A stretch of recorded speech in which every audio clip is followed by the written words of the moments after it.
بسم الله الرحمن الرحيم الحمد لله رب العالمين صلى الله على محمد وعلى أهل بيته الطيبين الطاهرين. Allah subhanahu wa ta'ala in the Quran says,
بسم الله الرحمن الرحيم الحمد لله رب العالمين صلى الله على محمد وعلى أهل بيته الطيبين الطاهرين.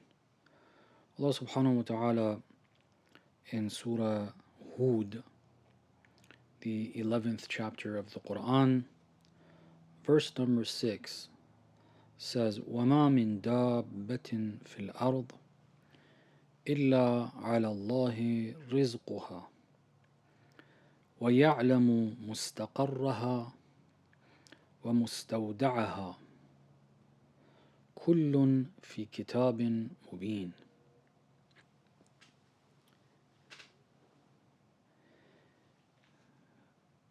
وَمَا مِن دَابَّةٍ.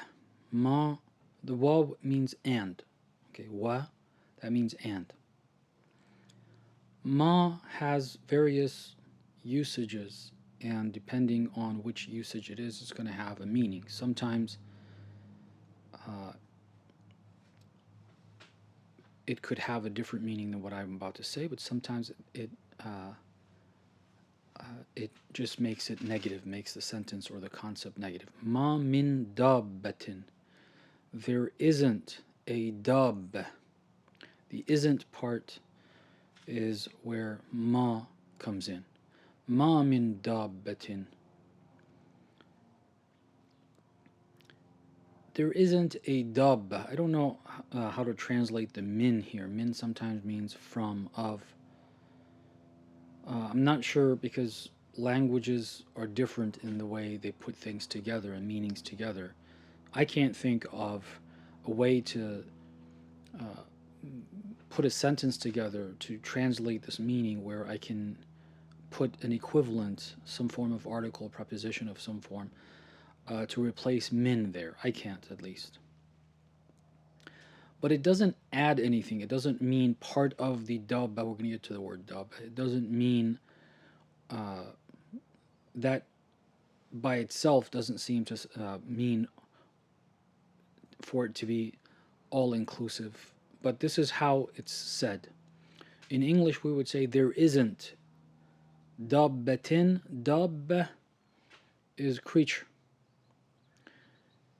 Creatures, anything that moves. In Farsi, I've seen some people say jombande. Jombande means to move. Anything that moves. Right?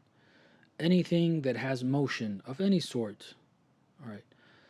Because there's matter that's, if there is motion, it doesn't move. The motion is caused by other factors. But it's not making any type of movement, volitional or otherwise. Trees, plants, they don't make movement of a volitional type, but there is still movement. They grow. Now, I'm not sure, honestly, if dabba would include plants and vegetation. The concept seems to include that, but perhaps the word dabba, I would think that dabba is if that is a good equivalent, and dabba means whatever moves, that would mean it's referring to creatures that actually move. It's not referring to plants. But the idea that's being presented uh, is inclusive of them as well. Well, let's get to the idea. So dabba either means all living things, or it means all what we can, I guess, classify as one way or another animal. In the animal kingdoms, they have divided it up. I'm not too sure of my recollection of those kingdoms and what all it includes, but things that have some level of movement and activity. I think that would perhaps include bacteria and fungi as well. Again, the concept will when we get to the concept, but I'm not sure if it includes that. Obviously, bacteria and fungi are not, well, bacteria specifically, were not seen visibly. They didn't have microscopes back then to notice them. So does the word include them or not? Literally, I'm not sure. That's the part I'm not sure. So I don't know if it includes anything beyond the creatures that are visible to the eye that have volitional movements, insects and smaller insects, anything that's visible that makes movement. And that's the obvious, but again, when we get to the concept, we'll realize that it's not saying, oh, they are the only ones.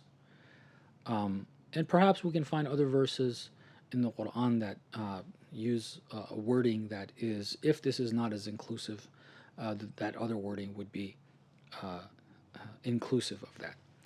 وَمَا مِن دَابَّةٍ فِي الْأَرْضِ. There isn't a dabba,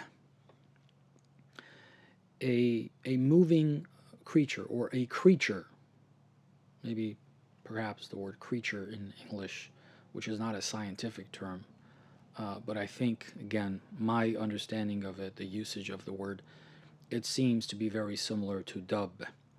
There isn't a creature fil ard, in the earth. In Arabic, they say in the earth. In English, we would say on the earth.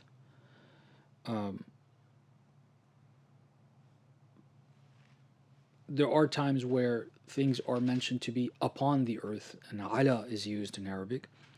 But when we say, or actually, yeah, we sometimes say that as well. There's in the world, maybe we would say, but I don't know if that, depending on the context, it could be something that's a little more inclusive or less inclusive. Anyhow, I think we get the idea.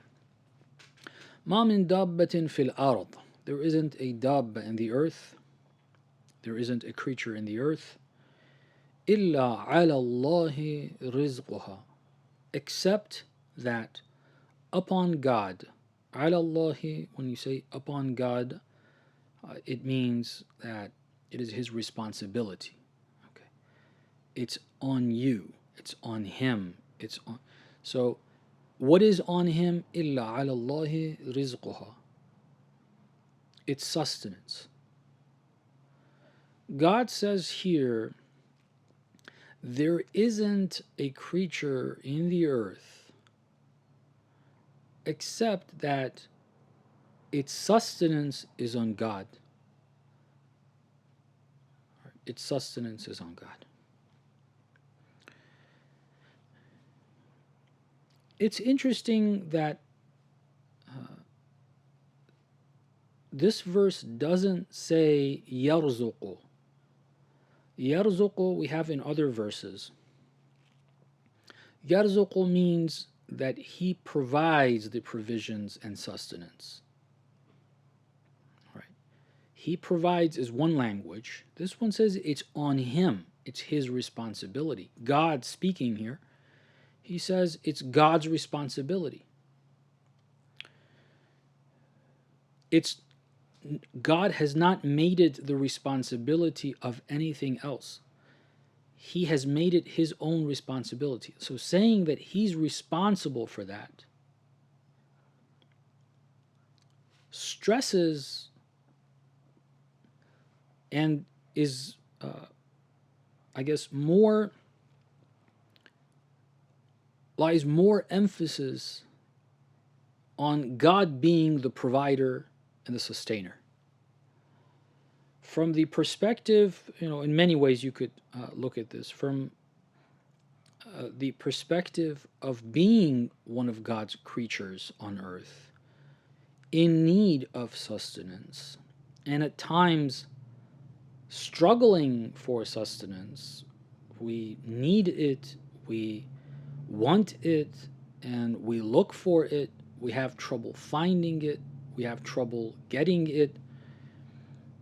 And so we think it's our responsibility and we search for it, especially when we have a family or others that we care for, we take care of. The more responsibility that we have, the more I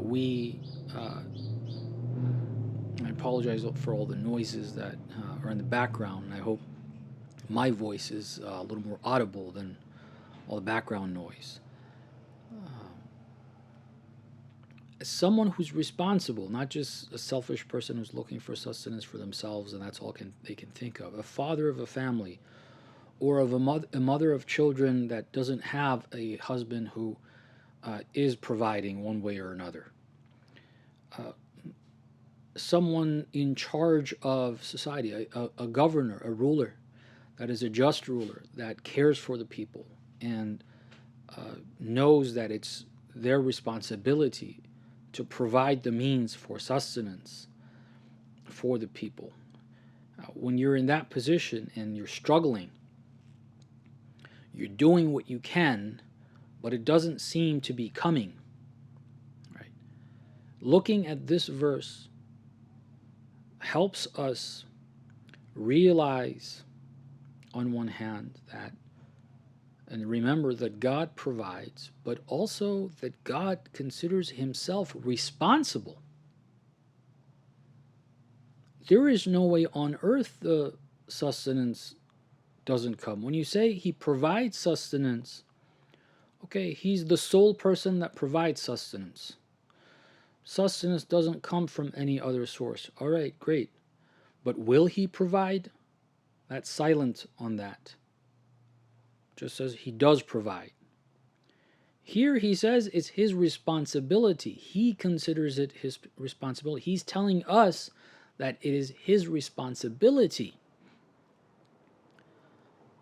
So if there is a need for sustenance, who's the one responsible? Sure, we as people who have been given the task by God, whoever is responsible to whatever degree, to provide sustenance for ourselves, for a family that we are part of, or a community that we are responsible for, of whatever scale. We have certain obligations to do certain things related to sustenance, but if we are exhausting the resources available to us and we're thinking, oh my God, what's going to happen? Remember, God says he's responsible for that. I feel like a topic that I feel is relevant to this. Sometimes I feel people talk about the future and the environment and the different things that are happening in such a non-monotheistic, non-divine way, skipping out on the divine presence, God's presence, his responsibilities that he tells us he has. We worry so much, oh my God, what's going to happen? Global warming, this, that, human beings doing things, knowingly, unknowingly, the trash that we're making, all this different stuff that we get worried about. Oh my God, Earth cannot sustain us, population's too high, it's rising, we got to do this, we got to do that. The concern related to sustenance, what are we going to do? That concern is non-monotheistic. This verse answers that. This isn't to say that we don't have an obligation in cleaning the environment, respecting the environment, taking care of the environment. No, we are obligated. When we get to verses that talk about that, we'll talk about those. But right now, we'll just say it is understood from the Quran that we do have an obligation in that regard. However, to be worried and concerned and start making wrong decisions. Wrong decisions about population, being angry that people have children. If they have it, punishing people for having children instead of being thankful that God has provided and taking care of that. We punish a person, a people, for having children. There are policies governments have made, and they make up to today, that punishes people in different countries in different ways. And it was out of fear of sustenance. God says in this verse, وَمَا مِن دَابَّةٍ فِي الْأَرْضِ إِلَّا عَلَى اللَّهِ رِزْقُهَا. He's the one responsible. You do your share. He will put in your mind, in your thought, because how does he provide? He doesn't tell us the mechanism or the mechanics of how he provides. When you look at nature, scientists have found some of the mechanics of how creatures that don't have the intelligence that human beings have find food. There are certain sensors, there are certain patterns that somehow this creature knows. The fish one way, animals and insects in their own way, each in a different way, that they recognize their food, their sustenance, and they go and obtain it. With the human being, one element that's added is the intelligence. And that is part of the system that God provides. You do what God tells you. God will provide you the thoughts as to how to do better, how to have more sustenance. He's the one that puts the thought. These people that brag about their ideas and how they describe to us what the process was. They became a very successful business owner. They became a successful engineer. They engineered something. They designed something. They came up with an idea. In whatever industry or business or craftsmanship it might be, they attribute it to themselves. عَلَى اللَّهِ رِزْقُهَا, that thought that you had and it worked, that's part of the mechanics of a person receiving their sustenance. The moments that we have those thoughts and we see the sustenance, we're happy. The happiness causes us to forget God, and we start to take credit for ourselves and say this is our thing. In the Quran, God talks about Qarun, and when he mentions Qarun, that's what he mentions. He took credit himself for what he had earned. That's what we do when we are doing well. When the sustenance is there, we forget him. And when it's not there, we forget that he is the one that provides. Depression, anxiety, all these thoughts that revolve around a notion of not having something and not knowing how to have it, or being depressed about not having it, or being anxious about losing the amount that you do have, which is anxiety. This reminder, وَمَا مِن دَابَّةٍ عَلَى الْأَرْضِ وَمَا مِن دَابَّةٍ فِي الْأَرْضِ, there isn't a creature in the earth, إِلَّا عَلَى اللَّهِ رِزْقُهَا, every single one of us, from the smallest creature to the most gigantic creature in the seas that we have. As far as I understand, the largest is the blue whale, if I remember right, and if I understood right. It's not my field. It's definitely one of the largest that we currently have. God is the one that is responsible for making their sustenance. وما من دابة في الأرض إلا على الله رزقها ويعلم مستقرها ومستودعها. Mustaqar, or let's start with يعلم. Wa, again, wa means and. يعلم means he knows. He knows. يعلم. If it was تعلم, could mean she knows. It could mean you know. Male, second person addressing someone. لا تعلمون, for example, that's plural, but it's second person plural. You, in the plural sense. لا تعلمون, you don't know. The la there would mean, it makes the verb negative. Here it's positive and it's third person referring to God, masculine. That's the way God refers to himself for whatever reason. He doesn't have gender, he does not have a sex, whichever word you want to use. He's not male, but in language, in languages where there is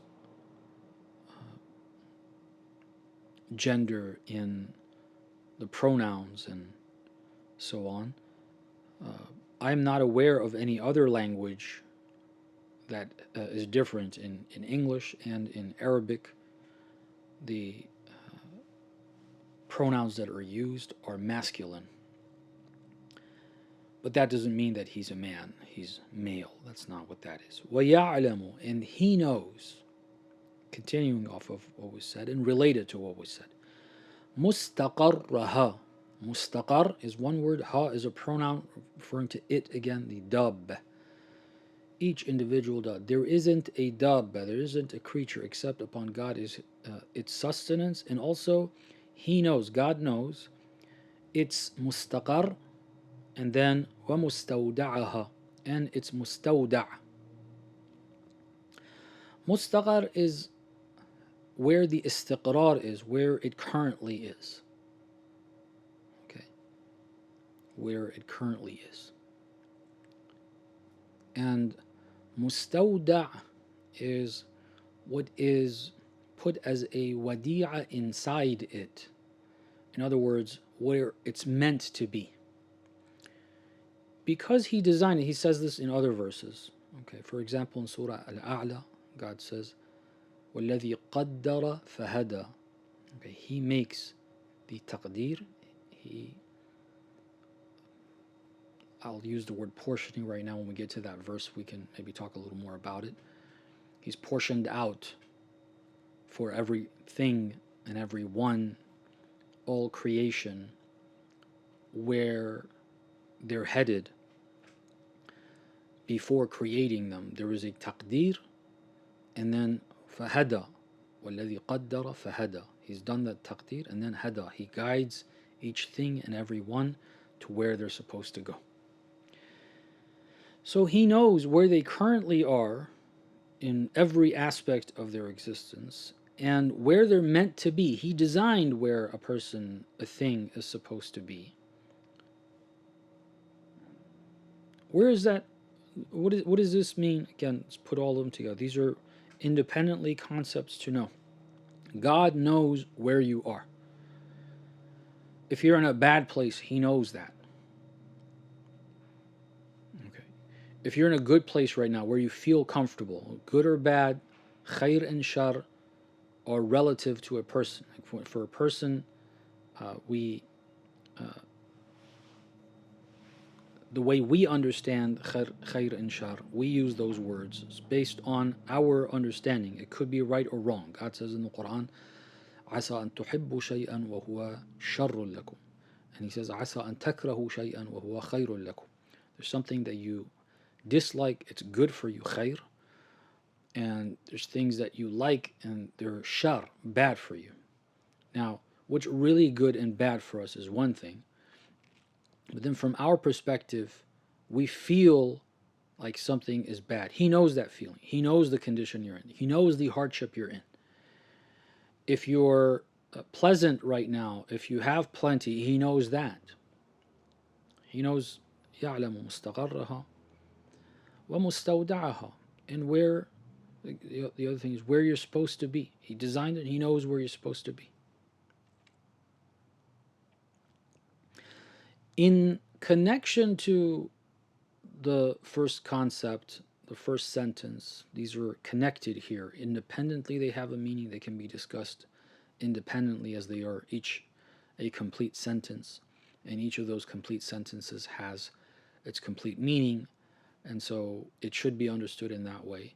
But then in connection, and I didn't want to spend too much time on the application of that. The meaning was very clear. I think I mentioned very briefly all the different applications you can think about what that independent sentence can apply to. But that's the meaning. It's a very broad meaning.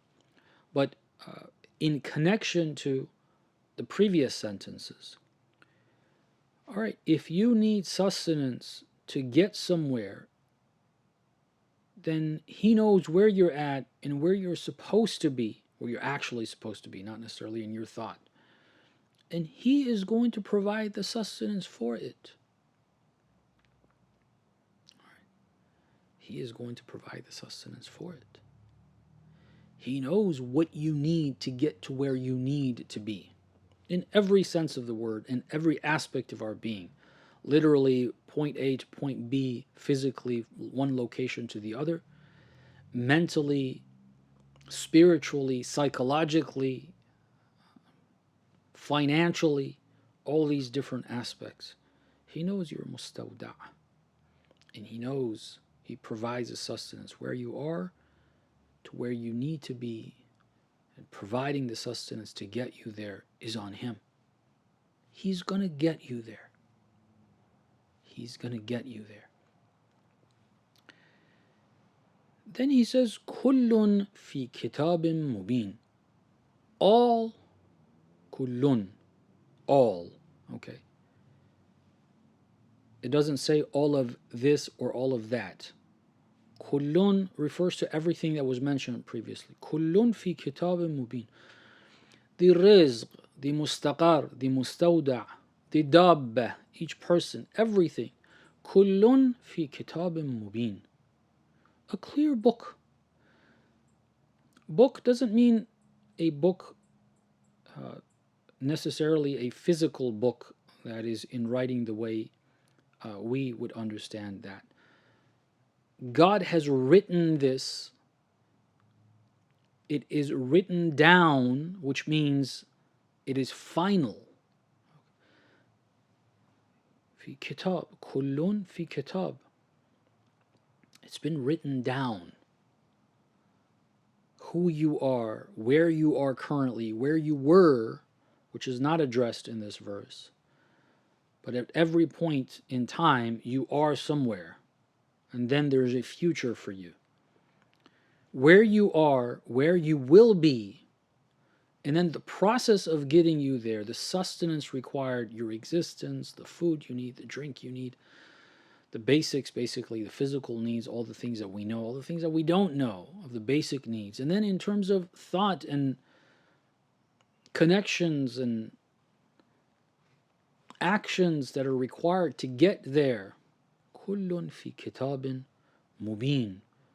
It's not this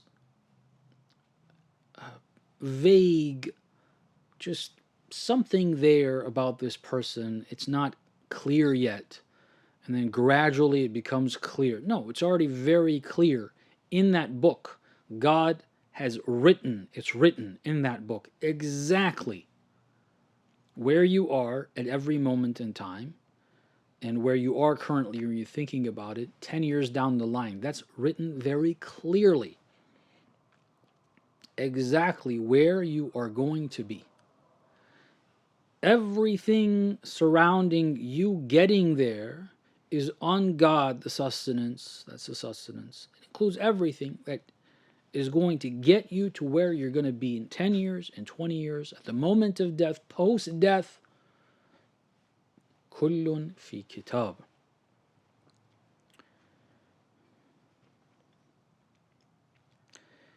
Now, This is one verse. I tried to explain what the words mean, what the sentence means, which is my main focus. And then I did mention some examples of what this can help us with. Those things are not from the verse. Those are my thoughts when I read this, the ideas that come to my mind. That's not from the verse, though, right? You might read that and have the understanding of what the words are, the sentences are. You might have a different thought. You're reminded of a different area that teaching can benefit you or otherwise. That's fine, all right? Meaning it's fine for me to have that and it's fine for me to say that. And it's important for me to say it's not mentioned there. For me to say that's the purpose of the verse, I would have to have reason for it. I'm not saying it's the purpose of the verse. I'm saying it's one of the benefits that it has. And how do I know that? Because it had that benefit. It has helped me in uh, in that area. This concept, which is very relevant to that area. But to say God sent this verse here in this chapter just for that, no. It's relevant, though. And it might be relevant to a whole bunch of other scenarios a human being can go through. It's guidance for wherever the concept comes to you and helps you through that process. That's what guidance means. There's plenty of other things that could be said, and I'm not going to share any more of my thoughts and my experiences or my thoughts based on my experiences. I'll leave that to you. I do want to say something that this is saying that a lot of people have issues with, and I'm going to repeat this idea every time I see it in the Quran, and it's going to be very frequent. This concept that every creature, the sustenance for where they are to get to where they are going to be, and God knowing that, and then having written it down clearly, it's already spelled out, every bit of it, what I will do, where I will go, what good decisions, bad decisions. Every bit of that is written. It's going to pan out. This is otherwise known as Tawheed. God is the creator, the designer, not a designer who designed and left it be, and it does things, the creation does things on its own. That was the concept of Tafweed, the Mufawwida, who believed that God designed and then he left it, everything's happening on its own. That's shirk. It goes against the Quran. Kullun fi kitabin mubin. All of it is written in a writing. In a kitab means a writing. Right? Comes from the verb, the three letters, the three root letters, or kaf, ta, and ba. The verb kataba, he wrote, comes from. Kitab is something written, a writing. Kullun fi kitabin. They are all in a writing. A book in English, I don't know how English works, honestly. I've looked stuff up, but it's definitely not the way Arabic works. Sometimes you go and say, you see the origin of the word, it goes back to this language, that language, this is what it meant in Old English or whatever, and then it came from this other language, and this is what it meant in that other language, and so on and so forth. But writing and book are two different things. Sure, a book is written by someone. You write a book. Somebody wrote the book. But the when you think of book, you're thinking of something that has a cover, many pages. Okay, that's called a book. At least in our day and age. I don't know if Old English it meant the same thing or not. Kitab means writing. A letter could be called kitab. All right. A letter is not called a book in English. All right. But in Arabic, it has been called kitabun lahu. It's his writing, which we would call a letter. Okay. Arsalahu, like he sent it. It's a writing. Something that he's written. Okay. And again, we said that the writing idea, I don't want to get back to that, just to clarify this. Writing is something that we transcribe. We use our hand to transcribe it, but then we started using print. It's still written. People who type their book up in a computer, they still wrote the book, although they didn't use a pen to write it down. They typed it up and it was printed, but we still call that writing. Okay. So when it says that God calls this a writing, it doesn't mean he had a pen and there was this, I don't know, immaterial paper or some paper somewhere. He jotted it down. It means it is material information, things that can be known and they could be preserved somewhere, and that somewhere that they are preserved is called writing. They're there, and one of the other usages of the word kataba is to emphasize that it's definite, like kataba ala nafsihi rahma. He's written upon himself as an obligation, rahma, mercy. Okay, kataba. Kutiba alaykum as-siyam. It's been written for you, siyam. That means it's a definite obligation. You have to do it. So kitab means it's a writing, it's final, it must be happening. Here, in this context, kullun fi kitabin mubin. It's already been written clearly every step of the way, what you're currently going through, what you will go through in the future, and all the sustenance that you will receive in the process of getting to that point. This is including your decisions. This idea is all over the Quran. It's repeated in the Quran. The idea that God created us, gave us choice, and then we choose independent of God to try to, in our minds, save him of being unjust. Because if we say that he's the one that makes everything happen, as the Quran says, then that means he's making us do wrong and then he's punishing us. That's unjust, and so on and so forth. I don't want to get into that discussion. What I do want to get to is that if you want to reach a conclusion on that discussion, and if you want to know what Islam says within the context of that discussion, you can't make the Quran mean something different because you decided that this can't be right. This is a big problem in understanding the Quran. This can't be right, although the words clearly say that. It can't be right, so therefore it must mean something else. That means you're leaving the Quran. Well, just explicitly say that. Say that, oh, I don't want to go by the Quran. If that's your choice, then that's your choice. But if you want to go by what the Quran says, if you accept this is the word of God, God says, I said it in clear Arabic. This is what the Arabic words are saying. Kullun fi kitabin mubin. Go figure out your concept of justice and everything else based on this, or say, well, this doesn't make sense, I want to leave it, I don't believe in Islam anymore, or I don't believe in the Quran. Okay, if that's really how sure you are that is wrong. But I guarantee you that's not a conclusion that is based on reason. It is based on lack of reason. It's based on ignorance to say that. This is one verse. Plenty of other verses say this. This is the meaning of Tawheed, that he is, and everything else is dependent on him in every aspect of their existence, including choosing every single time.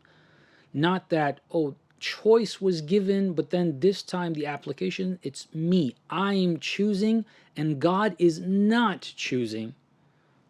God addresses that specific topic in many verses. He says, وَمَا تَشَاءُونَ إِلَّا أَن يَشَاءَ اللَّهُ.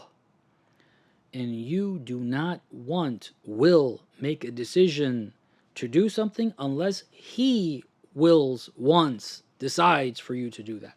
The mashi'ah. You choose things, your choice is because God chose for you to choose that. It's very clearly mentioned in the Quran. Again, if you really think that that is so wrong, then leave the Quran. Don't consider it the word of God. If you consider it, if you know it's the word of God, which is very clear, this is what it clearly says. There is no other way of interpreting this.